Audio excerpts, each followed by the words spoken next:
Now we're making this video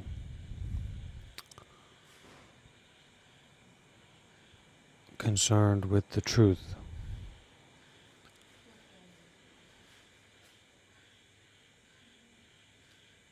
Throughout the history of America and the history of many countries, there have been people talking about different places, treasures, precious items, many legends and stories about something, someone, some place, some situation that you might be able to go to heaven if you are a good one, or if you are a bad one, you might be able to go to hell.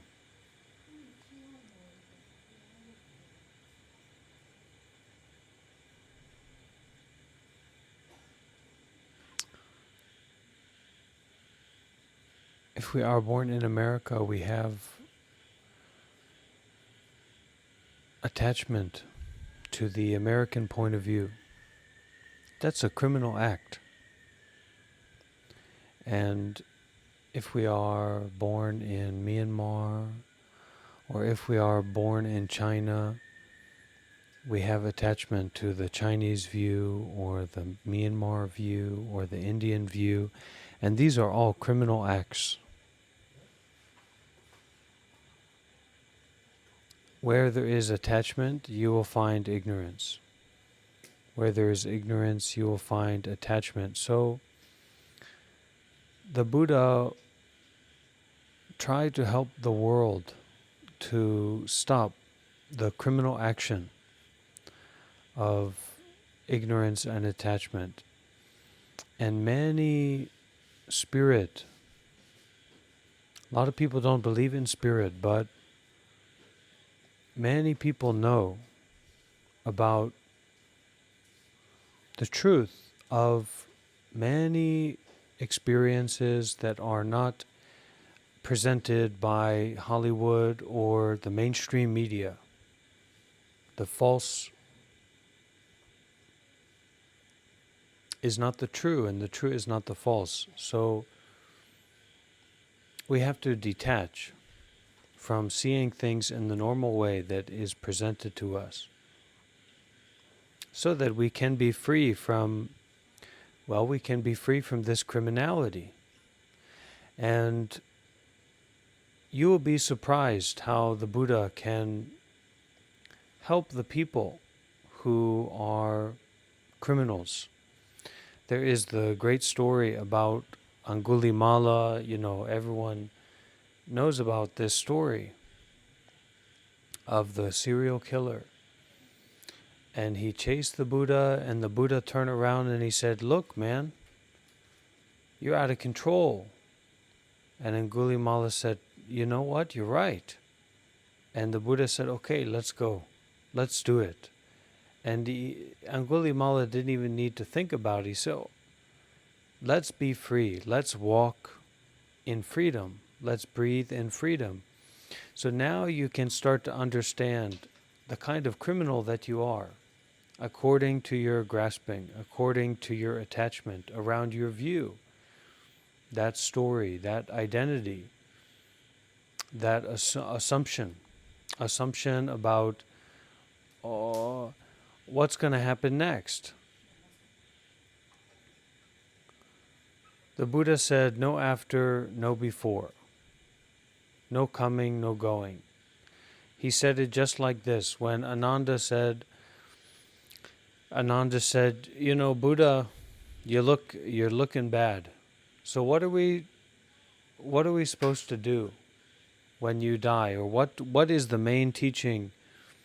What should we put, in front of the suttas? Maybe we'll put this, maybe we'll put that." And the Buddha said, "Thus have I heard." So how can you apply, "Thus have I heard," in your own life? Instead of chasing around the tail of what you think is your identity, or what you saw on the news, or what you had thought up, or what you had eaten up, or what you like, what is liked, what is disliked, okay? Why don't you turn back, wait a minute, what's going on here? It's like you're at a DMV line. You're waiting in line at the DMV. You're waiting in line to get your license. And then you say, wait a minute, I don't even have a car. A license? I'm not even an American citizen. I've got a flight to catch. So what are you doing waiting in line at the DMV? You recognize at that time your DMV-less nature, your license-less nature. Some people, they call that the same nature as a parasite-ridden dog. It's just like that, and it's fine. You can see a dog full of worms and full of sickness and full of suffering, living like that. But it's just that way. The dog doesn't feel a need to worry about it too much. And so we also, even though you're fat, even though you're ugly, even though you're stupid, or you're beautiful, you're a special one, you're so intelligent, you're so important for everyone, you shouldn't think about it so much anymore. Even you are the President of the United States. This is what Joe Biden realized recently. This was Joe Biden's realization. Wait a minute. I'll tell you about this because not a lot of people know about this. Joe Biden was, he's debating with Trump. People are insulting him. People are talking about he's, stupid and he's old man. He said, wait a minute, I'm already the president. It's the same situation as when you are standing in line at the DMV and you realize you're not even got a good reason to be there. But Joe Biden was running for president of the United States, but he didn't realize he's already the president. He's 90 years old and he's going to be running around. So he stopped himself. He said, wait a minute. Maybe it's time for me to relax. Maybe it's time for me to let go of the thoughts that I had or the thoughts that came up. The I and the you. What are you going to do when the suffering comes for you? Right? The Rock, even The Rock in the WWE, all that time ago. Can you hear what The Rock's cooking? Can you smell what The Rock's cooking? Because what that's actually talking about is it's talking about the impermanence of this rock, of this planet Earth. We've heard about the Yellowstone situation, the supervolcano at Yellowstone. That might be an example of the ever new impermanent nature of the someones, of the somethings, of the petty arguments we have with each other. I like this person. Do you like me? What do you think about this and that? Shut up. Get away from me. But we do that with wisdom and compassion, and we learn through our experience. But who's the biggest loser of all?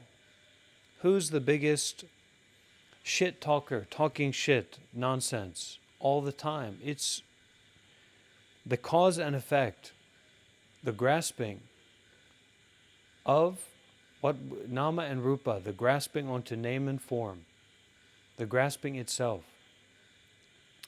So this body is just this body. Why is it my body or your body or somebody?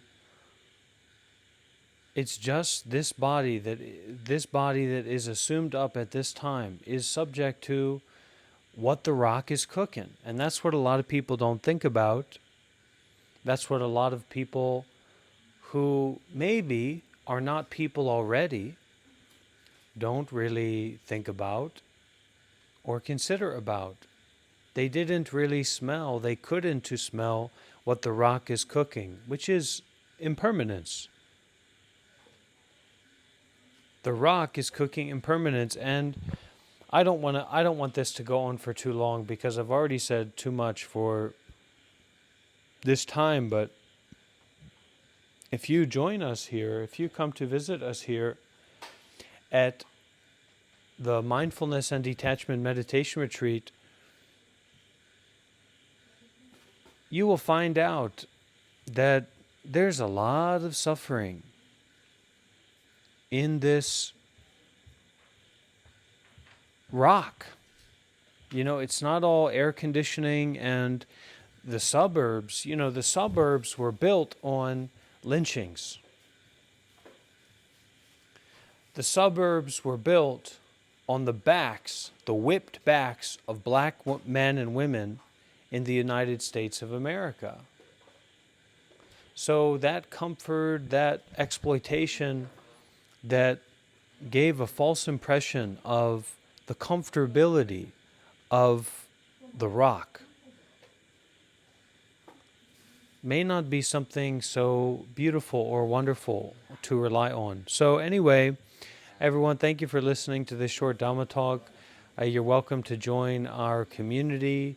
We're here. You can join if you like. It's up to you what you do, but we are here. We can accept, we can support for the long term. So